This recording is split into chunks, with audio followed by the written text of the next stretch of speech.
बोले सदगुरुदेव जी महाराज की जय। परम पिता परमेश्वरी की जय। आनंद कंद लीलाधारी प्रभु सदानंद जी मनमोहन भगवान की जय। परम प्रभु की है ये वाणी, परम प्रभु की है ये वाणी। जल्दी ही सतयुग आएगा। का जीवन जीना है, एक सच्चा जीवन जीना है। सच्चा जीवन भरा पूरा जीवन होता है। हम भरा पूरा जीवन होता है। हम आपको चिंतन मुक्त बनाना चाहते हैं, चिंता मुक्त, चिंता मुक्त। फिर कह रहा हूं, चीता जो है ना, चीता जो है ना मुर्दा को जलाती है।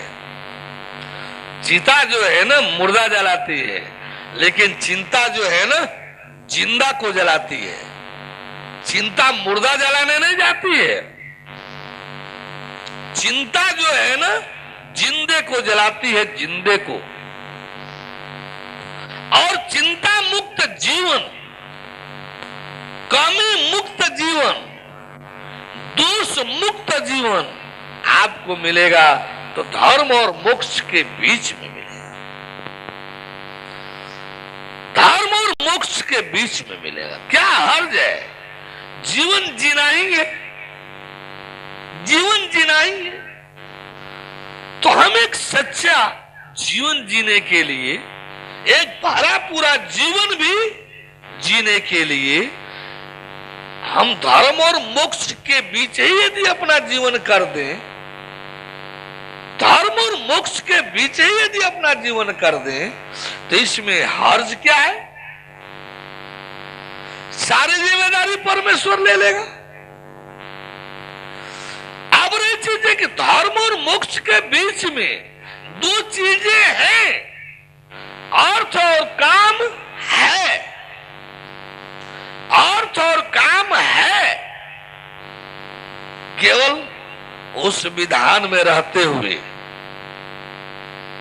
हम भरा पूरा उसमें, जैसे आप धर्म और मोक्ष में कैसे स्थित होंगे, परलोक प्रधान जीवन आपका हो जाएगा। जिस तरह से आपको इधर शरीर परिवार संसार दिखलाई दे रहा है, जिस प्रकार से आपको इधर शरीर परिवार संसार दिखाई दे रहा है, ठीक इसी प्रकार से आपको जीव ईश्वर परमेश्वर दिखाई देने लगेगा। आपका जीवन जो शरीर प्रधान होकर के परिवार संसार में लुढ़का है, जो अपने आप में नाशवान है, जो अपने आप में अस्तित्वहीन है, ये आपका जीवन जीव प्रधान होकर के ईश्वर परमेश्वर की प्रधानता में रहना चलना शुरू कर देगा। और वास्तव में आपको मानव शरीर जीव की सहायता के लिए मिला था, न कि शरीर प्रधान जीव के लिए। आप स्वयं सोचिए ना, शरीर को जीव की प्रधानता में रहना चाहिए या जीव को शरीर की प्रधानता में? शरीर के सारे संबंध, शरीर के सारे दुख सुख, शरीर की सारी मान्यताएं, शरीर का सारा अस्तित्व जीव पर आधारित है। जीव छोड़ दे तो शरीर माने क्या? कुछ नहीं, नष्ट होकर के बर्बाद हो जाए, खत्म हो जाएगी। न भी फूंक ताप कोई करे तब भी सड़गल जीव है, तो ये हवा भी श्वास बनकर के साथ दे रहा है। जीव है तो ये सारी प्राकृतिक व्यवस्था और सारे जन सब सहायता में लगे हैं। अभी जीव छोड़ देना तो कोई सहायता करने वाला नहीं मिलेगा, कोई सहायता करने वाला नहीं मिलेगा। ये प्रकृतिस्थ हवा पानी भी सहायता नहीं कर सकते आपका। ये प्रकृतिस्थ हवा पानी भी, ये पानी सड़ाने लगेगा आपको। ये हवा जो आप इस समय आकर्षण के पात्र हैं, एक दूसरे के आकर्षण अपनत्व के पात्र हैं, यही हवा जो है आपकी शरीर से दुर्गंध फैलाने लगेगा। दूर से नाक दाब करके दूर से निकलना होगा। ये प्रकृतिस्थ साधन भी इस शरीर के सहायक नहीं रह जाएंगे। हम क्या कह रहे हैं? जीवन जिए, सच्चा जीवन, जीव का जीवन जिए, शरीर को इसका सहायक बनाकर जिए। जीव का जीवन जिए, शरीर को इसका सहायक बनाकर जिए, तब वही होगा। अंश अंशी की तरफ जाएगा, अंशी अंश को खींचेगा। यही व्यवस्था है। शरीर संसार से आया है परिवार के माध्यम से, संसार का अंश है परिवार के माध्यम से, आकर्षित रहता है परिवार के माध्यम से संसार में। जीव जो है संसार से आया है परिवार के माध्यम से, शरीर अंश है संसार का परिवार के माध्यम से। ठीक इसी प्रकार जीव परमात्मा परमेश्वर परम ब्रह्म से आया है, ब्रह्म शक्ति के माध्यम से, शिव शक्ति के माध्यम से। ये वो इसका अंश है, जीव अंश है परम ब्रह्म परमेश्वर का, परमात्मा का, भगवान का, आत्मा ईश्वर ब्रह्म नूर सोल स्पिरिट के माध्यम से। जब इस शरीर को जीव की प्रधानता में डालेंगे तो जीव अपने अंश की ओर ले जाएगा, अपने उसका अंश जो है, और आत्मा ईश्वर ब्रह्म शिव शक्ति, इन दोनों की सारी, ये दोनों अंश है परमात्मा परमेश्वर परम ब्रह्म के। इन दोनों की कमी की पूर्ति परमात्मा परमेश्वर परम ब्रह्म से होती रहती है। जब आप शरीर प्रधान बन करके चल रहे हैं, खिंचा रहे हैं परिवार की ओर, संसार की ओर, अरे जब आप जीव प्रधान अपने को देखने लगेंगे और जीव प्रधान होने रहने का जब अभ्यास करने लगेंगे तो आप खिंचाएंगे आत्मा ईश्वर ब्रह्म शिव शक्ति की तरफ। और जब आत्मा ईश्वर ब्रह्म शिव शक्ति की तरफ खिंचाएंगे तो दिखलाई देगा कि जीव और आत्मा ईश्वर ब्रह्म शिव शक्ति की सारी व्यवस्थाएं परमात्मा परमेश्वर परम ब्रह्म से आ रही हैं, तो आप उसके बिना रह ही नहीं पाएंगे। और ईश्वर परमेश्वर ज्ञान के बिना किसी भी जीव को मुक्ति नहीं मिलेगी। ज्ञान के बिना किसी भी जीव को मोक्ष नहीं मिलेगा। अब सवाल आया, ज्ञान माने क्या? ज्ञान तो एक सूत्रवत शब्द हो गया, ज्ञान माने क्या? प्रश्न आया कि ज्ञान माने क्या? ये तो बड़ा गूढ़ शब्द हो गया, ज्ञान। जब इसके विषय में काफी मंथन हुआ तो फिर तीन सूत्र निकला, क्योंकि हमारा आप सभी का जीवन तीन भागों में विभाजित है। हमारा आप सभी का जीवन तीन भागों में विभाजित है, कर्म, योग और ज्ञान। कर्म, योग और ज्ञान, इन तीनों के लिए तीन सूत्र आया। तीनों के अभीष्ट रूप में तीन सूत्र आया। क्या? असदो मां सदगमय, तमसो मां ज्योतिर्गमय, मृत्युर्मा अमृतम गमय। आप कर्म का अभिष्ट क्या है? आप जब कर्म और भोग के बीच रह रहे हैं, जब कर्म और भोग में रहना है तो इसका अभिष्ट क्या है? असत्य को भी जानिए, सत्य को भी जानिए। असुदो मां सदगमय चाहिए, यदि है भी तो छोड़िए, वापस होइए, सदगत छोड़ करके सत्य चलने की, सत्य की ओर को जब जानेंगे और सत्य को जब जानेंगे, असत्य को छोड़ करके जब सत्य की ओर चलने की बात आएगी, तो फिर कर्म और भोग रह कहां जाएगा? वो तो असत्य है। कर्म, भोग, माया तीनों तो असत्य के क्षेत्र वाले हैं। सत्य की तरफ जब चलने लगेंगे तो यही तो धर्म और मोक्ष के बीच का जीवन होगा। ये कर्म का अभीष्ट बनाया। बड़े बुद्धिमत्ता कहा जाए कि विवेकशीलता पूर्वक है कि जब सीधे नहीं छोड़ता है तो चल भाई असत्य भी जान और सत्य भी जान, और सत्य भी जान और सत्य भी जान, असत्य को छोड़ो, असत्य की ओर नहीं सत्य की ओर चलो। असदो में सदगमय।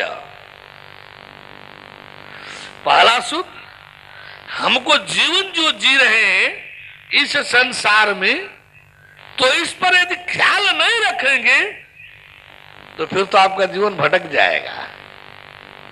असत्य के जब जीवन जीने लगेंगे तो असत्य की मंजिल क्या है? असत्य का मार्ग है पतन, मंजिल है विनाश। असत्य का मार्ग है पतन, मंजिल है विनाश। सत्य का मार्ग है उत्थान कल्याण, मंजिल है अमरत्व मोक्ष। सत्य का मार्ग है उत्थान कल्याण, मंजिल क्या है? मोक्ष, अमरत्व, मुक्ति, अमरत्व। दूसरा सूत्र क्या आया? ये संसार और शरीर के बीच के जीवन का ये अभिष्ट है।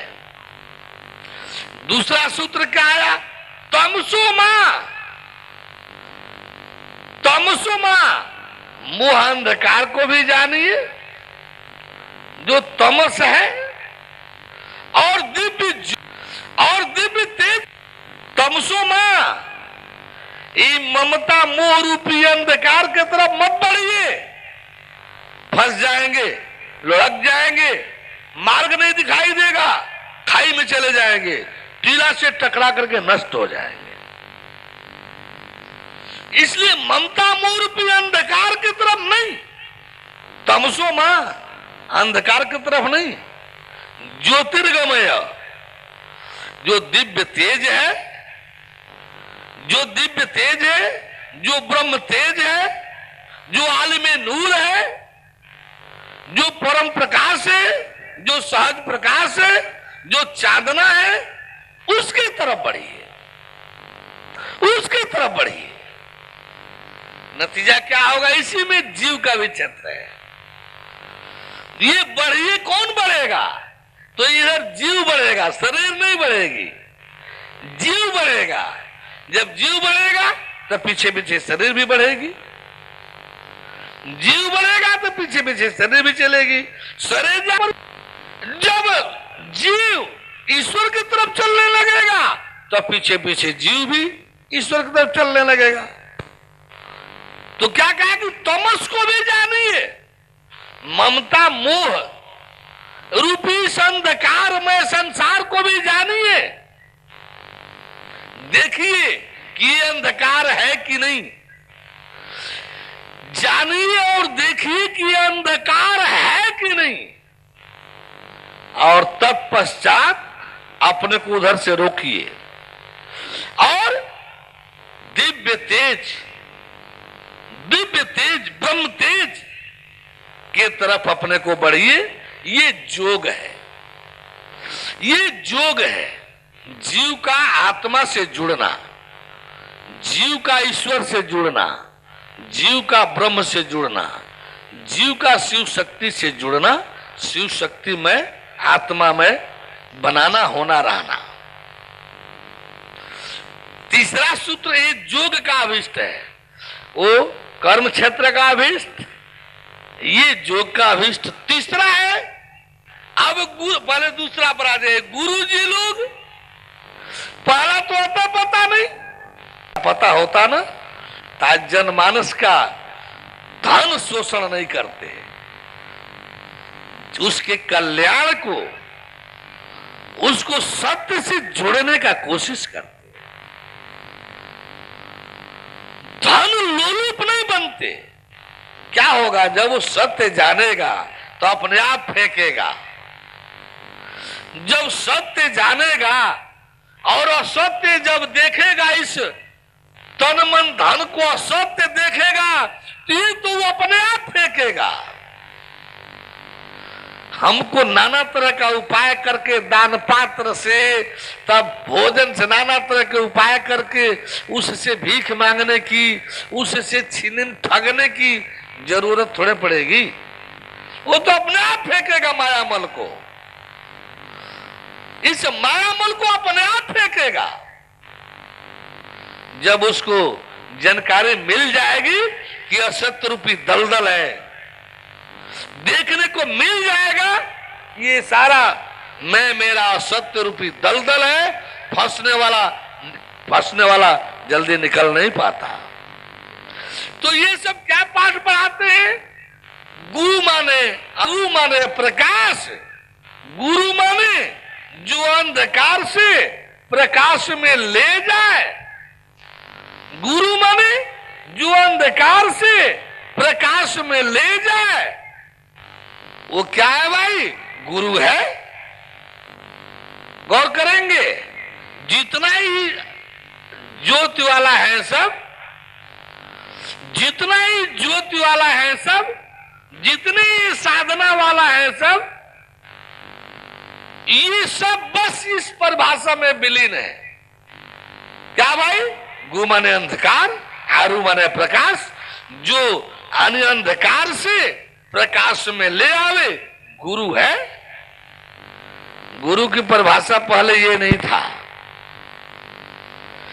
गुरु की परिभाषा पहले ये नहीं था, ये बीच में बना है। बीच में गुरु की परिभाषा ये है कि जो ज्ञान दे, जो ज्ञान दे वो गुरु है। ज्ञान में तीनों ज्ञान मिले, खाली बीच वाला नहीं, तमसो मां ज्योतिर्गमय नहीं, केवल बीच वाला तमसो मां ज्योतिर्गमय मात्र नहीं, असदो मां सदगमय पहले वाला भी, और मृतोर्मा अमृतम गमय दूसरा वाला, तीसरा वाला भी। पहले वाला भी और तीसरा वाला भी, ये दोनों कहा जाएगा? मृतोर्मा अमृतम गमय, ये ज्ञान का अभिष्ट है। मृतोर्मा अमृतम गमय, मृत्यु को भी जानिए, समझिए, और अमृत को भी जानिए, देखिए। मृत्यु को भी जानिए, समझिए, अमृत को भी जानिए, देखिए। और मृत्यु क्षेत्र में नहीं, मृत्यु क्षेत्र में नहीं, मृतोर्मा। भैया अपना ठहराव मृत्यु क्षेत्र में मत रखिए, तो अपना ठहराव मृत्यु क्षेत्र में मत रखिए। नहीं तो प्रकृतिस्थ जो नियम है, परमेश्वर का जो नियम है कि कोई किसी के क्षेत्र में इंटरफेयर नहीं करेगा, दखल नहीं देगा। जो जिस क्षेत्र में है शेष को उसी की सहायता करनी होगी। नहीं तो आज कहां ईश्वर ब्रह्म, ब्रह्म जो ब्रह्मांड का मालिक है,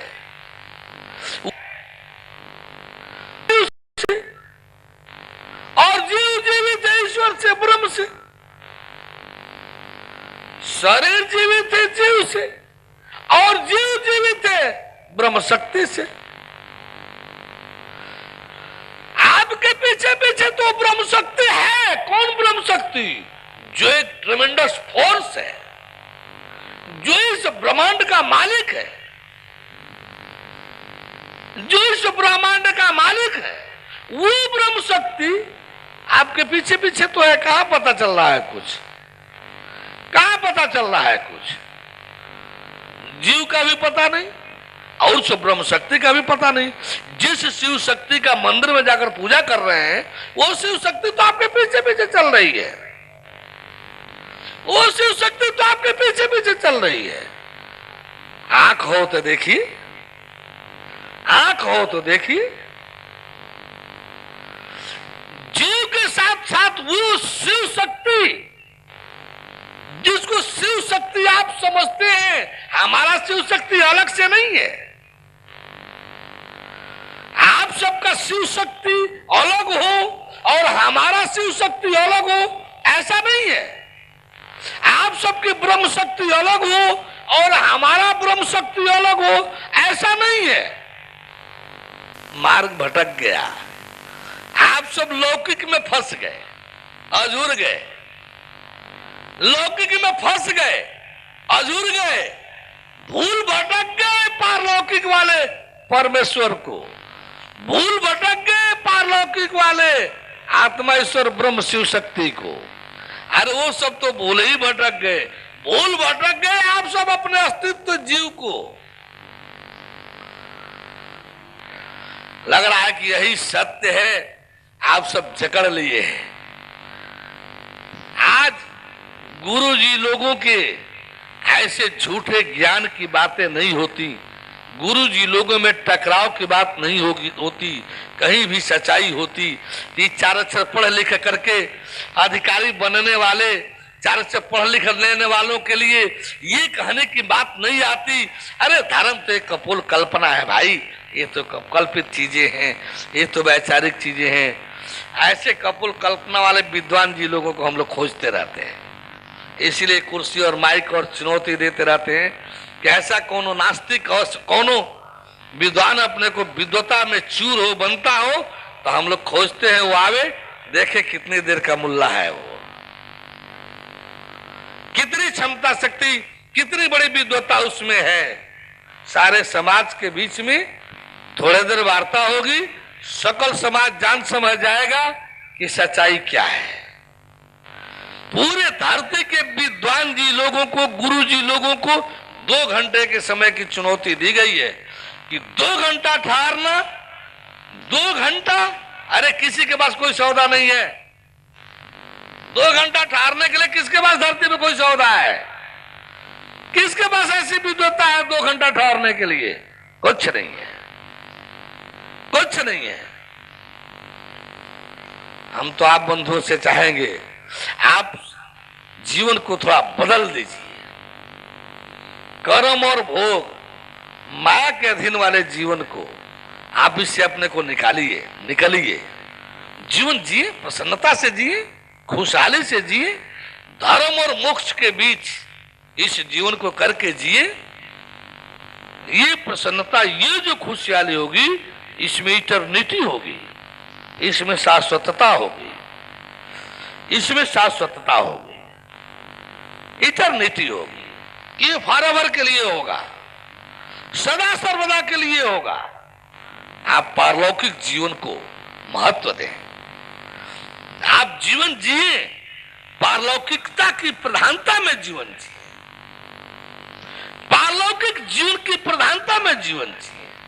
शरीर के पीछे जीव और शिव को, ब्रह्म शक्ति को चला करके क्या मिला है आपको? क्या पाए आप? एक बार थोड़ा सा शरीर को जीव और ईश्वर के पीछे, परमेश्वर के पीछे चलाकर तो देखिए। अब तक तो ईश्वर और जीव को शरीर के पीछे चलाकर आपने देखा, क्या मिला है आपको? पाप को कर्म, झूठ भरे पाप की गठरी। यही शरीर आप जीव ईश्वर के पीछे, परमेश्वर के पीछे चलाकर देखिए तो जीव के क्षेत्र में जाते ही ये सारे पाप कुकर्म, झूठ भरे की दुनिया ही समाप्त दिखाई देगी, समाप्त। ये दुनिया समाप्त दिखाई देगी, समाप्त। जीव के क्षेत्र में प्रवेश करते ही ये दुनिया, शरीर, परिवार, संसार समाप्त, अस्तित्वहीन दिखाई देगा, अस्तित्वहीन। जैसे आप अपने को जीव के क्षेत्र में डालेंगे। परम प्रभु की है ये वाणी, परम प्रभु की है ये बाणी, जल्दी ही सतयुग आएगा, सत्पुरुषों